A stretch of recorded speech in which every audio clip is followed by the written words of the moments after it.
하나님께서 우리에게 그리스도 안의 모든 신령한 복으로 복을 주셨습니다.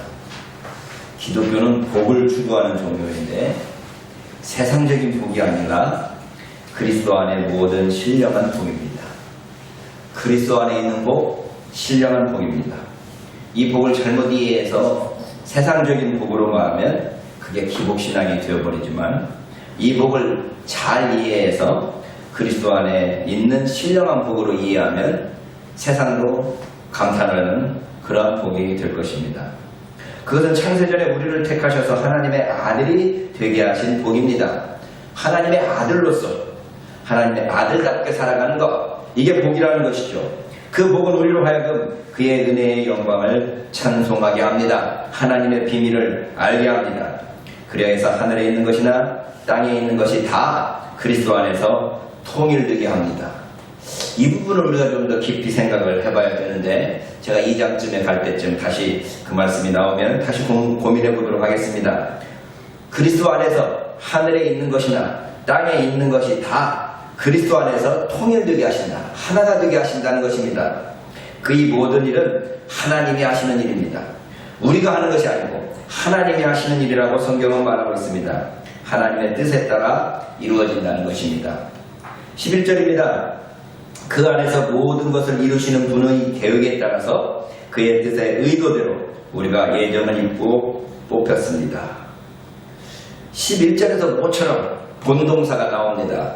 제가 영어를 번역하고 또 헬라어를 번역하면서 먼저 중요한 게 본동사인 것 같아서 동사형, 분산이 부정산이 이런 형 말고 본동사가 어디 있는가를 찾아보는데 모처럼 3절부터 지금 14절까지 가는 중에 모처럼 본동사가 나왔습니다. 하나님이 뽑았다라는 거죠. 하나님에 의해서 뽑혔다는 것이죠. 하나님의 계획대로 뽑혔다는 것입니다.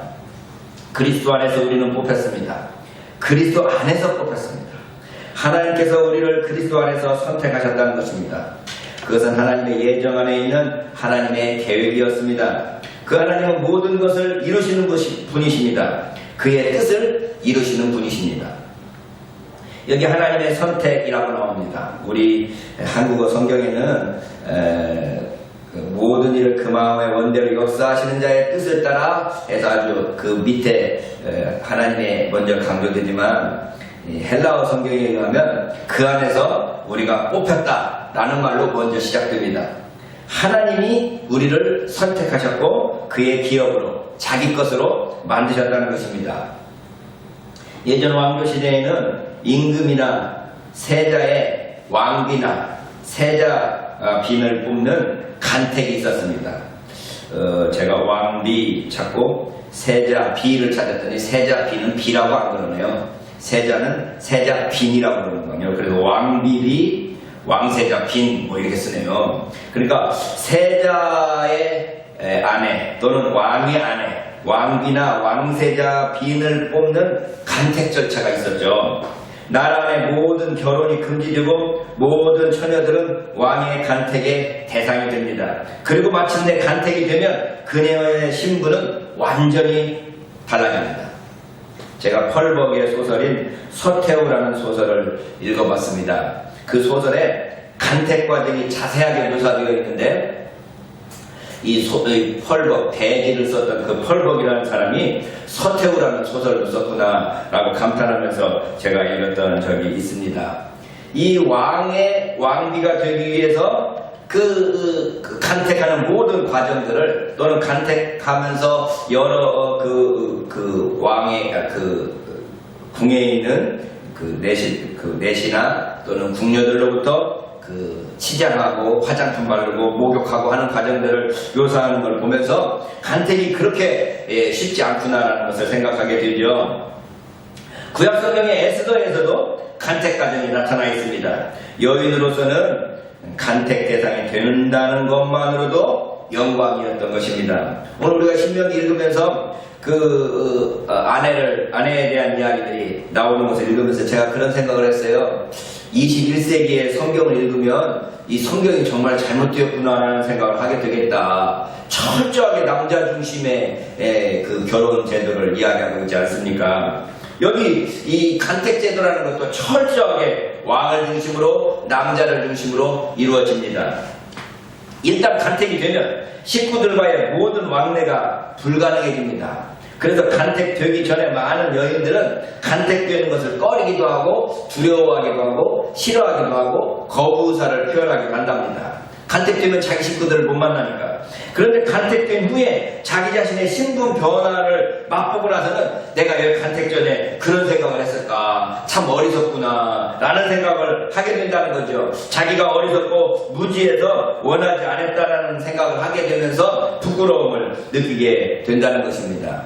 여러분, 일개 나라의 임금의 비가 되기 위해서, 왕비가 되기 위해서 간택되는 것이 이토록 큰 영광이고 이토록 어려운 과정들을 겪는 것이라면 하나님의 간택, 하나님의 선택은 그 얼마나 위대하고 영화로울까요? 그런데 본문은 그 안에서 우리가 하나님에게 뽑혔다라고 표현하고 있습니다. 우리가 하나님으로부터 간택되었다는 것입니다. 그런데 성경은 11절에 and4로 시작합니다. 그 안에서 선택되었다고 말합니다. 우리가 선택되는 것이 그리스도 안에서 선택되었다는 것입니다. 다른 곳에서 선택되는 것이 아니라 그리스도 안에서, 그리스도의 그 은혜 안에서 우리를 선택했다는 것입니다. 그런데 또 다른 말은 하나님의 예정 가운데서 선택되었다고 말합니다.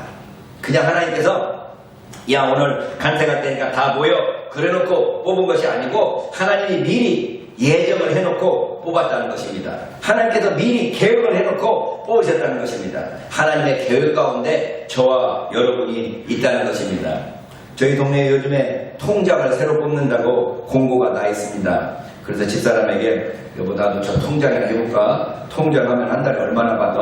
그랬더니 얼마 정도 받는다고 그래서 야 그 돈 크다. 나 용돈도 모자란데 그거랑 다를까? 했더니 우리 집사람이 하는 말이 이미 아마 다 뽑혀 있을걸? 그렇게 말하더라고요. 이미 뽑혀 있는데 지금 뭐 이렇게 과정을 밟는 거다 이렇게 말해서 아 그런가 하고 저는 그냥 생각을 접었는데 바로 옆집 사시는 분이 자기가 통장을 하겠다고 추천서를 20명을 받아야 된다고 해달라고 그래서 제가 옆집 가서 사인을 해줬습니다.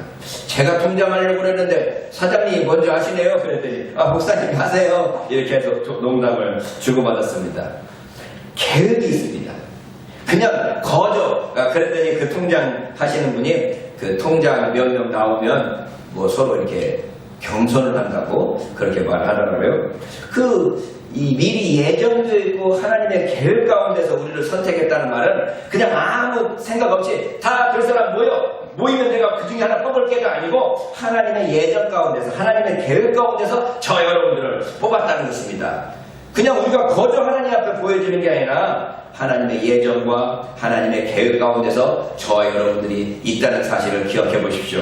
하나님께서 저와 여러분들을 그저 막무가내로 아무데서나 아무데나 부르도록 우리를 부르시고 우리를 선택하신 것이 아닌 것입니다.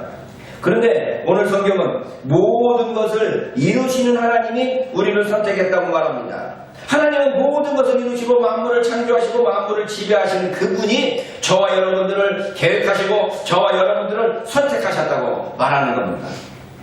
전도서 11장 5절에 보면 만사를 성취하시는 하나님의 일을 너희가 알지 못한다 라고 우리에게 말합니다. 하나님께서 모든 일을 성취하시는 그 과정을 우리는 알지 못합니다. 그래서 우리가 어떤 일을 갈 때 이것이 어떻게 될지 또는 우리의 형편을 보고 실망하고 좌절하고 어려움 빠질 수 있지만 모든 일을 만사를 성취하시는 하나님의 일을 우리가 알지 못하기 때문에 그럼 우리는 어떻게 살아야 될까요? 전도서 11장 6절에서 이렇게 말합니다. 너는 아침에 씨를 뿌리고 저녁에 또 네 손을 거두지 말라. 이것이 잘 될지 저것이 잘 될지 혹은 둘 다 잘 될지 너희들이 알지 못합니다. 저는 이 말을 우리 아들에게 자주 이야기해줬습니다. 이것이 잘 될지 저것이 잘 될지 우리는 모릅니다. 그러니까 우리에게 주어진 모든 일에 있어서 최선을 다해야 된다. 이것도 최선을 다하고 저것도 최선을 다해서 둘 다 잘 될지 하나가 잘 될지 모르기 때문입니다. 저는 우리 아들에게 여기에 또 하나의 옵션을 적어줬었습니다. 둘 다 잘 될지 둘 다 잘 못 될지도 모릅니다. 이것이 잘 될지 저것이 잘 될지 둘 다 잘 될지 둘 다 잘 못 될지 모르지만 우리는 만사를 이루시는 하나님의 그 계획 안에 있다는 것을 믿고 우리에게 주어진 모든 일을 최선을 다하는 것입니다. 아침에도 최선을 다하고 저녁에도 최선을 다하고 잠잘 때에도 최선을 다하는 마음으로 살아가는 것입니다. 그것의 결과를 우리가 연연히 하는 것이 아니라 우리에게 주어진 일이기 때문에 최선을 다하는 것입니다. 저는 우리 그리스도인들이 이러한 모습대로 살아가야 된다고 믿습니다. 하나님의 계획과 모든 것을 이루시는 하나님의 손 안에 우리가 있지만 우리에게 주어진 일들은 우리가 최선을 다하여서 그 일을 이루어가야 되는 것입니다. 그 결과를 하나님께 맡기고 우리의 최선을 다해야 되는 것입니다. 오늘 본문은 하나님께서 모든 것을 이루시는 하나님이시지만 당신의 뜻을 이루신다고 말씀하고 있습니다. 모든 것을 이루시되 하나님의 뜻을 이루십니다. 하나님의 뜻을 이루는 데 있어서 우리는 그 뜻이 어떻게 되어 있는지 모르고 그 뜻이 과정을 세부적으로 모르지만 그 궁극적인 결론은 알고 있습니다. 하나님께서 저와 여러분들에게 가지시는 마지막 궁극적인 계획이 무엇입니까? 구원입니다. 우리에게 생명을 주시려는 것입니다. 우리에게 하나님 나라를 주시려는 것입니다. 그렇기 때문에 우리가 가고 있는 그 길이 어렵고 힘들고 때때로 좌절하게 만들고 실망하게 만들고 어쩔 수 없게 하는 생각들을 하게 할지라도 만사를 이루시는 하나님의 일을 우리가 알지 못하고 지금 여기에서 하나님께서 나에게 원하시는 것이 내 최선을 다하는 것이라고 믿는다면 결과를 주님께 맡기고 최선을 다하여 주님의 뜻이 이루어지기를 기도하는 것입니다. 그래서 성경은 하나님의 뜻을 말할 때마다 범사에 감사하라, 항상 기도하라, 쉬지 말고 기도하라, 항상 기뻐하라고 우리에게 말하고 있습니다. 항상 기뻐하면서 쉬지 말고 기도하면서 범사에 감사하면서 하나님께서 만사를 이루어 가시는 것을 구경할 수 있는 것입니다. 바라볼 수 있는 것입니다. 그곳에서 하나님께 감사할 수 있는 것입니다. 그것이 우리가 하나님의 기업으로 뽑힌 사람의 모습입니다. 그래서 우리는 때때로 고난의 길을 간다 할지라도 그 고난 속에서 하나님의 위로와 하나님의 비전을 바라볼 수 있습니다. 우리가 어려운 가운데 있다 할지라도 그 어려움 속에서 우리는 꿋꿋하게 포기하지 않고 하나님의 그 소망을 바라볼 수 있습니다. 12절에서 바울은 말합니다. 그리스도 안에서 우리가 미리 바라던 그의 영광의 찬송이 되게 하기 위해서 이렇게 하셨다는 것입니다. 이 12절이 앞 11절과 연결되어 있습니다. 에이스라는 전치사로 연결되어 있습니다. 에이스라는 전치사가 영어로 말하면 into에 해당됩니다. 뭐뭐 안으로, 뭐뭐 속으로 이렇게 되어 있는데 그의 영광의 찬송 안으로 우리를 뽑았다는 것입니다. 그 하나님의 선택은 그리스도 안에서 하나님의 영광의 찬송이 되게 하시려는 목적이 있습니다. 그 목적이 무엇인가 하면 하나님의 영광의 찬송이 되게 하려고 하는 것입니다. 그리고 그것은 우리가 미리 바라던 것이라고 말하고 있습니다. 하나님께서 우리를 뽑으신 목적이 무엇입니까? 하나님의 영광의 찬송이 되게 하시려는 것입니다. 우리가 지금 3절부터 14절까지 보는 동안에 하나님의 영광이 찬송이 되게 하시려고 하나님의 영광의 찬송이라는 말이 계속해서 반복되고 있습니다. 우리가 하나님을 찬송하고 하나님을 찬양하고 하나님을 칭찬하도록 하기 위해서 하나님께서 우리를 택하시고 우리를 뽑으셨다는 것입니다. 여기서 또 한번 그리스도 안에서라는 말이 반복되고 있습니다. 이 일이 모두 그리스도 안에서 이루어집니다. 우리는 안 지나서나 자나깨나 그리스도를 생각하고 그리스도 안에서 이 모든 일을 이루신다는 것을 기억해야 됩니다. 여러분, 우리가 예수 믿는다 그래서 예수 믿는 것만 강조해서 예수님이 어떠한 삶을 사셨고 예수님이 그러한 삶을 사셨으므로 우리가 어떠한 삶을 살아야 되는 것인가에 대해서는 자주 망각하기 쉽습니다. 그런데 성경은 우리가 그리스도 안에서 이 모든 일들이 성취되고 주님으로부터 뽑혔다는 이 사실로부터 우리가 그리스도를 닮기 위한 삶을, 그리스도를 닮아가는 삶을 살아야 된다는 것을 추론할 수 있습니다. 그리스도를 닮는다 그러면 많은 경우에 종교적이고 경건하고 율법적인 어떤 그런 모습들을 생각합니다. 그리스도를 담는 그런 책의 가장 중요한 것이 토마스 아켄버스의 그리스도를 담자는 책이 있습니다. 그 책을 읽으면서 제가 와, 이렇게 되면 나는 정말 그리스도를 닮아갈 수 없겠구나라는 생각이 쪄들었던 때가 있습니다. 그리스도를 닮아가는 것이 모든 어떤 세상의 즐거움도 끊어버리고 자기의 어떤 개인적인 욕망과 또는 어떤 꿈도 벗어버리고 어떻게 금욕하면서 자기 자신에 절제하면서 그리스도를 닮아가는 것으로 생각을 하는데, 예수님께서 이 땅에 살아계실 때 모든 사람들로부터 지탄을 받았던 내용이 무엇입니까? 그는 이 세상 사람들과 어울릴 줄 알았습니다. 사람들과 함께 더불어서 먹고 마시고 즐거워하면서 그들의 슬픔과 동참할 수 있는 자였습니다. 그러니 우리가 그리스도 안에서 이 모든 하나님의 선택을 입을 수 있다면 우리가 그리스도를 닮아가고 그리스도께서 어떻게 사셨을 것인가를 고민하면서 살아가야 될 것입니다. 오늘 한국교회가 그리스도를 믿고 그리스도를 따른다고 하면서 또는 사랑의 복음을 증거한다고 하면서 사랑보다는 차별을 말하고 하나로 통일되는 것보다는 구별을 말해서 기독교가 점점 더 그리스도를 믿고 그리스도를 따르는 종교인지 하는 의심이 생길 때가 많습니다. 제가 예수를 믿다가 교회 다니지 않게 되는 세상의 여러 사람들을 만날 때마다 그들이 비판하는 교회는 무엇인가 하면, 예수님이 그러셨는가? 예수님이 그렇게 말씀하셨어요? 예수님이라면 그렇게 하셨을까요? 라고 하면서 오히려 교회를 가르치고 비판하는 모습들을 제가 자주 경험합니다. 그들은 지금 교회를 다니고 있지는 않지만 어떻게 보면 그리스도 안에서 그리스도의 정신을 더 고민하고 더 생각하는 자들이 아닌가라는 생각을 제가 문득문득 할 때가 있습니다. 사랑하는 형제 자매 여러분, 우리는 하나님의 영광이 찬송이 되기 위해서 하나님께 뽑혔지만 이 모든 일이 그리스도 안에서 이루어졌습니다. 그리스도의 그 모습 속에서 이루어질 수 있습니다. 예수님이 33년을 보면 30년을 우리가 사생활이라고 그럽니다. 별 의미가 없는 생활이셨습니다. 30년 동안 아무 일도, 어떻게 보면 우리 그리스도인들의 눈에 보면 전혀 무가치한 일들을 30년 동안 하셨는지 모르겠습니다. 그리고 마지막 3년 주님께서 일하셨습니다. 근데 그 마지막 3년도 복음서에 기록되어 있는 내용을 보면 마지막 일주일이 복음서 내용의 반절 이상을 차지하고 있습니다. 그 말은 무엇인가 하면 주님의 마지막 일주일을 자기의 인생의 모든 진행을 다 짜서 자기의 모든 일을 성취하셨다는 이야기가 됩니다. 그 마지막 일주일 동안 주님이 하신 일은 무엇인가 하면 십자가의 길을 걸어가는 것이었고 제자들을 온전히 세우는 일이었습니다. 자기만 33년 동안 사는 기간 동안에 30년도 사생활을 보냈고 3년을 사는 동안에 마지막 2년 전체를 거의 다 그냥 보내셨지만 마지막 일주일, 그 일주일에 자기의 모든 것을 집중해서 제자들을 세우시고 마침내 십자가를 짊어지셨던 것입니다. 저와 여러분들에게 마지막 그 일주일이 있습니까? 지금 우리가 그 일주일은 아니지 않습니까? 마지막은 아직도 멀었습니다. 우리가 정말 그 마지막 일주일 모든 진행을 다 짜서 주님의 뜻을 이루셨던 것처럼, 주님께서 그렇게 이루셨던 것처럼 우리의 마지막에 주님께서 원하시는 그 일을 내 최선을 다하여 이룰 수 있기를 바랍니다. 그런데 오늘 본문에서 희한한 말이 하나 나옵니다. 이것은 우리가 미리 바라던 것이다 하고 말합니다. 그냥 하나님께서 계획하시고 하나님께서 이루시는 것인데 우리가 미리 바라던 것이라고 말하고 있습니다. 저는 이 구절에서 많은 고민을 해봤습니다.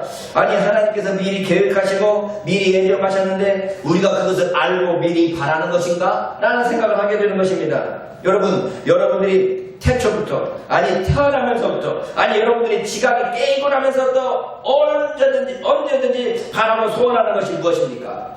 그것이 미리 바라던 것 아닐까요? 여러분들이 미리 바라고 원래부터 바라고 원초적으로 바라는 것이 무엇입니까?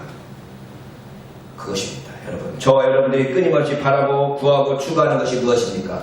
복받는 거 아니겠습니까? 기독교적인 표현으로 말하면 구원받는 거 아니겠습니까?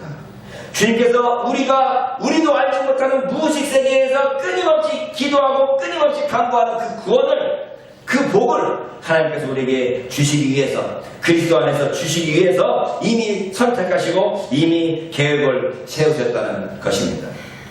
사랑하는 형제 자매 여러분, 우리는 자주 우리가 원하는 것이 무엇인지를 모를 때가 많습니다. 이 심리학에서는 무의식 세계를 강조하더라고요. 그 무의식 속에 잠겨져 있는 것들이 튀쳐나올 때 이게 질병이 되기도 하고 또는 이상현상으로 나타난다는 거죠. 무의식 세계는 저 자신도 잘 모르고 여러분이 여러분 자신에 대해서도 모르기가 싫습니다. 그런데 우리가 무의식적으로 강구하고 있는 것이 무엇입니까? 우리의 내적인 그 죄악, 하나님과의 관계에서의 그 껄끄러움을 회복해서 하나님과 화평을 이루고 모든 사람들과 화평을 이루는 그 평화를 추구하는 것이 우리의 내적 깊숙한 곳에 숨겨져 있는데, 그것이 바로 구원이고 그것이 우리의 복이라는 사실입니다. 때때로 우리는 그것들을 부인하고 우리 때때로 그것을 우리가 알지 못하지만, 성경은 우리 깊은 내면 속에 있는 그 무의식에, 우리도 알지 못하는 그 속에 우리가 진짜로 바라는, 미리 바라고 미리 기대하는 무엇인가가 있다고 말합니다. 그 미리 바라는 것, 미리 원하는 것대로 주님께서 우리에게 약속하시고 이루셨다고 말씀하십니다. 13절에는 이렇게 되어 있습니다. 그 안에서 너희도 진리의 말씀 곧 너희 구원의 복음을 듣고 그 안에서 너희도 믿어 약속의 거룩한 영으로 인치심을 받았습니다. 여기서 본동사가 다시 나오고 있습니다. 우리가 약속의 성령으로 인치심을 받았다는 것입니다. 도장을 찍었다는 것이죠. 어떤 서류를 만들 때마다 그 마지막에 도장을 찍습니다. 이게 우리가 인이라고 그러죠. 요즘에는 도장 대신에 사인을 해도 되지만 옛날에는 다 도장을 찍었습니다. 말 같은 경우는 이 말의 소유권을 말하기 위해서 화인을 찍어놓죠. 쫙 찍어놓으면 그 화인이 죽을 때까지 없어지지 않기 때문에 이것이 누구의 소유구나라는 것이 결정되어 있습니다. 하나님께서 우리에게 약속의 성령으로 도장을 찍어놨다는 것입니다. 하나님의 것이라고 도장을 찍어놨다는 것입니다. 다시 그리스도 안에서라는 표현이 나옵니다. 엔호, 그 안에서라고 표현되지만 그리스도 안에서라는 표현입니다. 우리는 그리스도 안에서 그 복을 듣고 믿음으로 말미암아 우리에게 주어집니다. 그 복이 우리에게 듣고 믿음으로 말미암아 주어집니다. 진리의 말씀을 들어야 됩니다. 구원의 복음을 들어야 됩니다. 듣고 믿어야 됩니다. 그리하면 하나님의 거룩한 영으로 인치심을 받습니다. 사랑하는 여러분, 우리는 진리의 말씀을 들어야 됩니다. 진리의 말씀이 우리에게 들려야 되고 또 그 진리의 말씀을 들어야 됩니다. 그 진리의 말씀은 구원의 복음이라고 이야기하고 있습니다. 구원의 복음을 들어야 됩니다. 듣고 믿어야 됩니다. 로마서 10장 17절에 보면 믿음은 들음에서 나며 들음은 그리스도의 말씀으로 말미암았느니라고 말씀하고 있습니다. 듣는 것을 믿게 되어 있습니다. 요즘에 어르신들이 다 유튜브를 보면서 유튜브 속에서 듣는 말을 믿고 그 믿음대로 역사합니다. 이 코로나 상황에서 아직까지도 백신을 안 맞는 사람들이 있네요.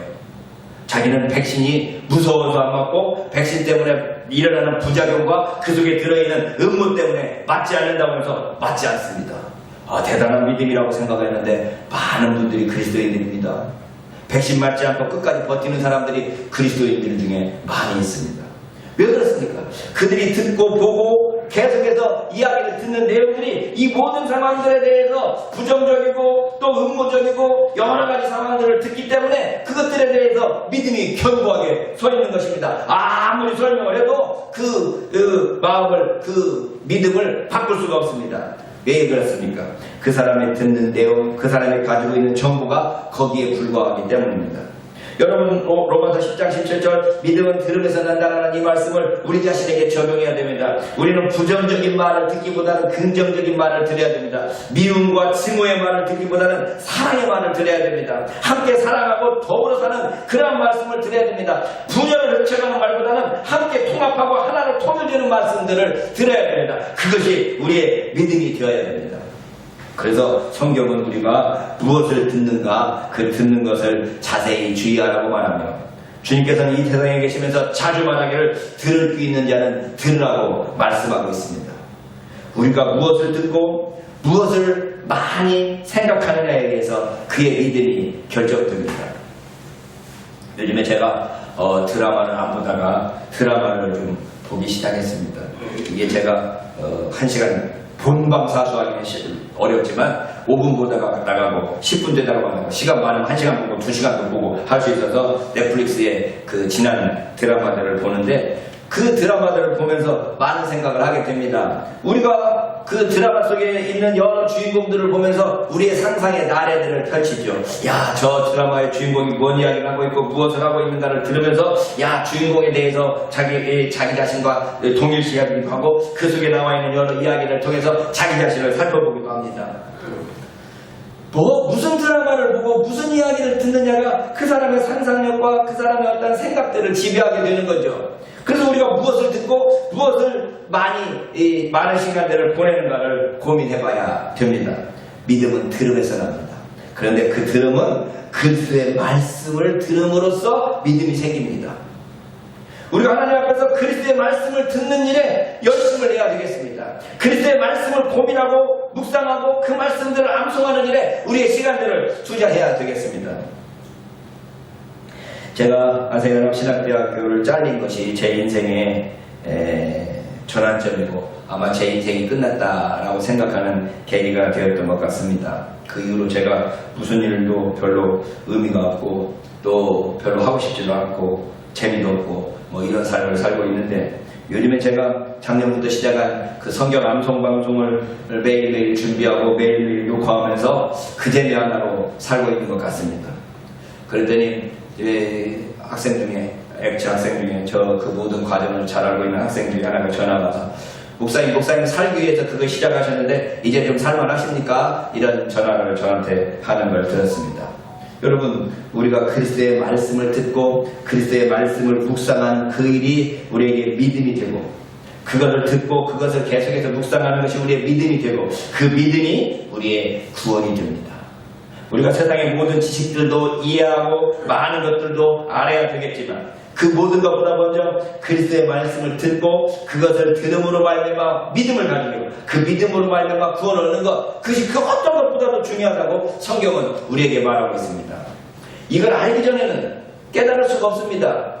이것을 알기 전에는 그 기쁨을, 그 뜻을 알 수가 없습니다. 아까 제가 황후에 대한 이야기를 하면서 황후가 되어서 자기가 변화된 신분을 경험하고 나니까 황후 되기 전에, 간택되기 전에 간택되는 것을 두려워하고 또 그것들을 싫어했던 것이 부끄러웠던 것처럼, 우리가 하나님의 자녀가 되는 이 믿음을 가지고 난 이후에 그 믿음 없었을 때의 그 어리석음과 그 부족함을 깨달을 수 있지. 믿음이 없을 때는 믿음 있는 사람이 어리석게 보이고 미련하게 보이고 둔하게 보인다는 거 아니겠습니까? 사랑하는 게 잘 알고요. 우리는 진리의 말씀을 드려야 됩니다.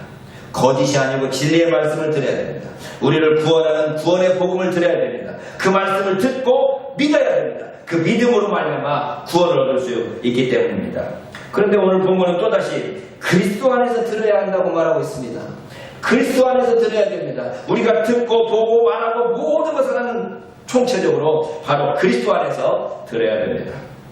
그렇게 듣고 믿음으로 말미암아 우리는 하나님의 성령의 인치심을 받을 수 있습니다. 하나님의 성령이 우리 안에 거하셔서 우리를 하나님의 것이라고 도장을 찍어 놓게 되는 것입니다. 마지막 14절을 보겠습니다. 이 성령은 그는 우리의 상속의 보증이다 라고 말하고 있습니다. 다시 여기 본동사가 나오고 있습니다. 비동사입니다. 현재형을 사용하고 있습니다. 그가 우리 상속 유산의 보증이라는 것입니다. 성령이 바로 우리의 보증이시라고 말하고 있습니다. 그 얻으신 것을 구속하시고 그의 영광을 찬미하도록 우리 상속 유산의 보증이 바로 성령이시다 라고 14절에서 말씀하고 있습니다.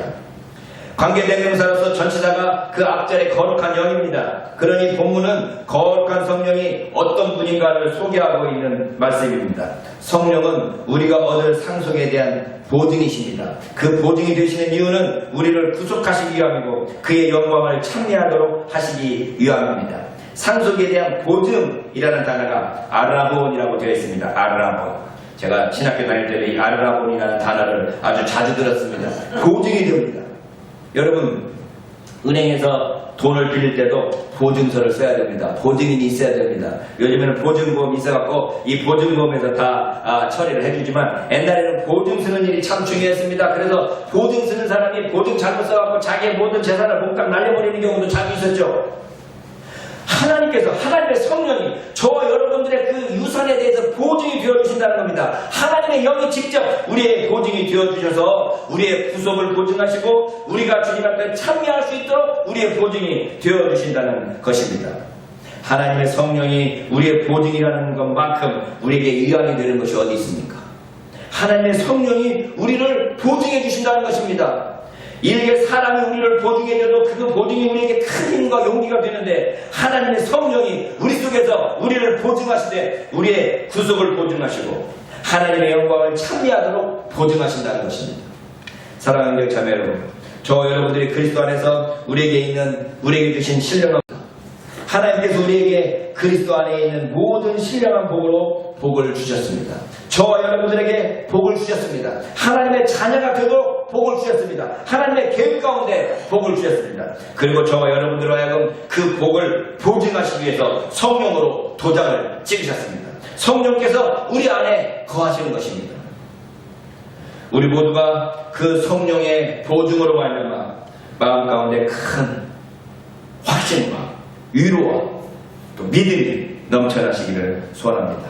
그를 통해서 우리가 하나님 앞에서 하나님의 구속이 되고 하나님의 영광의 찬미가 될 수 있기를 소원합니다.